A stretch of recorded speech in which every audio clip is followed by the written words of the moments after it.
Hey guys, it's Tats. And yesterday I was interviewing a potential candidate for a marketing role at my organization. And, I was asking lots of different questions and trying to understand her marketing philosophy. And she had a very broad range of experiences, but by and large, her sort of thinking on marketing was maximizing the market size and sort of diversifying service offerings or product offerings was the core strategy she used for a lot of the businesses and companies that she worked for in the past. And for me, that's fundamentally the opposite direction. I used to think that you could be a little bit more broader when you're executing on a strategy, as long as you were able to hone in the future. But I truly believe that one thing you kind of have to do is really test certain markets by drilling down to the specifics as soon as you can. And why you want to do that is because you want to eliminate as many variables as you can so that you know what you're testing. And that's critical, because even though you may have a market that you can sort of capture attention, like let's say you go in and you get a really difficult client and you knock out $1 billion competitor, and you think you're doing fantastic, but your product has a huge advantage, and that's how you got yourself in the door. But when the euphoria of the advantages and sort of what's surrounding the new product starts to wear off, then your larger competitors are going to start rolling back in, slowly sort of making their sort of ground back with the customer until the point where they find some way to get them back, because they're there more often. Maybe they add more perks, worst case scenario, they try to buy the client out to get you out of the market. Or maybe it's because they're more convenient. They can get the product quicker,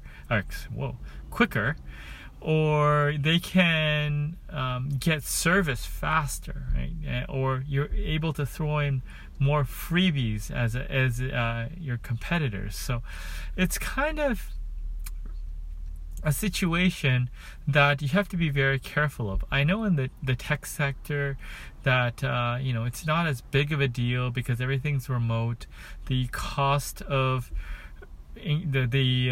scaling your offering and reproducing it is next to nothing, and there isn't the sort of channel resistance that you would get from certain other industries. Let me explain. In the building materials industry, there's many different channels that you have to influence. As a manufacturer, you would be dealing with 5 different channels, and some of those channels could be you're dealing with the building contractor, you're dealing with the architect, you're dealing with distributors, and there's no one place you can focus on that's going to get you the results. So what each manufacturer has to do is do sort of a portfolio approach where they approach multiple different channels, and one sort of plays off the other, and that's kind of how you get the result. Even the big companies do well in some areas, but there's very few companies I could think of that do an adequate to great job in most of them. So that's the thing, it's a trade-off. So you have to be very careful with it, how much you can geographically fan out in those businesses, because of the fact that the operational aspect of it is really important. And even if you prove out the customer value, you have to continually reinforce that value by providing exceptional customer service.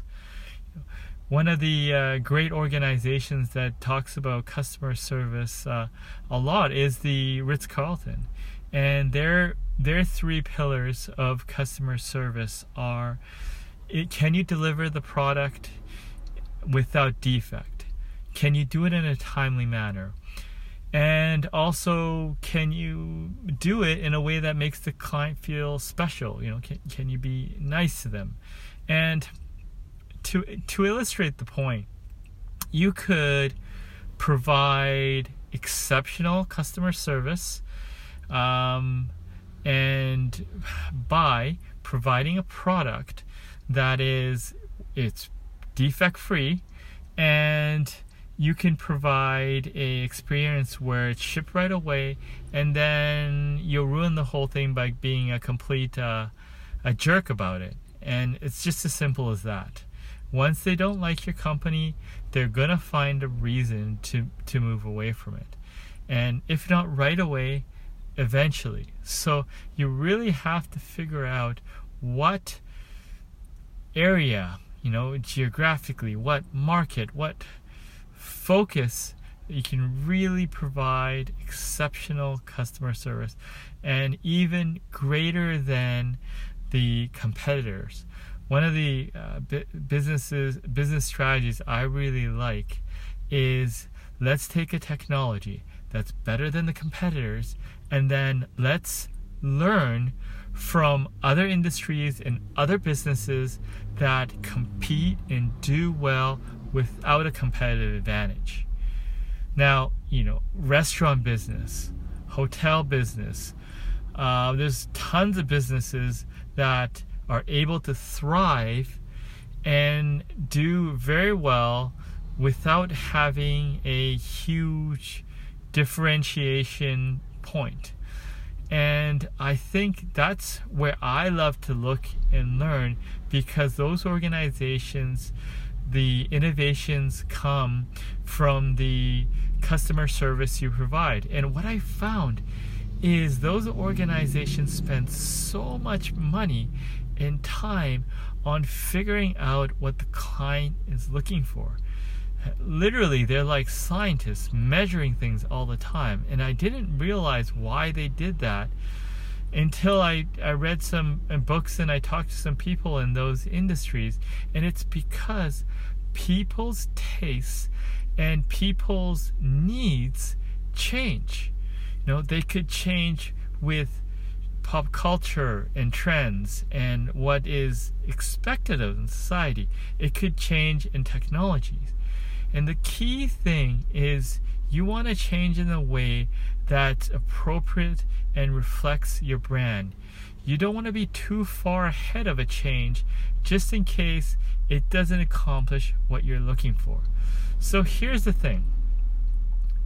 If you're going to get into a business, tip 1, go into the business where you have some sort of competitive advantage. Okay, that sounds obvious. But the most important tip with that is, then once you do that, learn from the industries that don't have competitive advantage, that compete on service and customer service and innovating constantly in that area. You will be so much happier that you did it that way. I mean, it's easy to be able to run a business without a competitive advantage for the short term. Maybe you gather the people that you know and you sort of huddle that together, and if you have a lot of contacts, maybe you can sort of get that going initially, but eventually that's going to run out of steam, and you're going to be in a situation where people are going to be constantly on your heels. So my suggestion is, find a business where you have some sort of technology advantage, or partner with someone, and then apply those principles in the industries that are fairly commoditized. Anyways, that's what I got, and I'll talk to you again soon.